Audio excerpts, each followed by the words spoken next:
वफाकी वज़ीर इत्तलात और नशरियात मरियम औरंगजेब ने तहरीक इंसाफ के रहनुमा फव्वाद चौधरी की गिरफ्तारी को सियासी रंग देने का इल्जाम आयद कर दिया। इस्लामाबाद में मीडिया से बातचीत में वज़ीर इत्तलात ने वाज़ेह किया कि फव्वाद चौधरी के खिलाफ FIR इलेक्शन कमीशन ने दर्ज करवाई।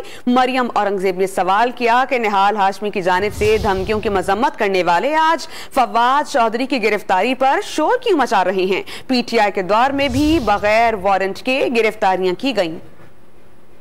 इलेक्शन कमीशन एक आईनी अदारा है, उसके खिलाफ और इसकी जो मुद्दई है इस FIR के जो कि इलेक्शन कमीशन ने कराई है वो सेक्रेटरी इलेक्शन कमीशन है उमर हमीद साहब।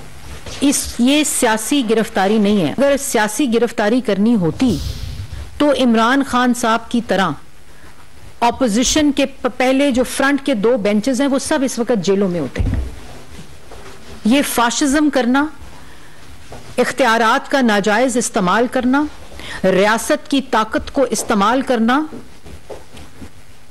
जो है वो इमरान खान साहब ने अमली इसका नमूना पेश किया 2018 से लेकर 2022 तक। आज अदालतों को ये लाइन, आज अदारों को ये लाइन ड्रॉ करनी पड़ेगी बहैसियत अवाम कि अगर किसी को एक जमात को एग्जेम्पशन दी तो आपको 22 करोड़ अवाम को इजाजत देनी पड़ेगी कि अगर इन अदारों से उनके खिलाफ फैसले आते हैं तो उनको भी हक हो गाली देने का, धमकाने का, खानदानों को धमकियां देने का।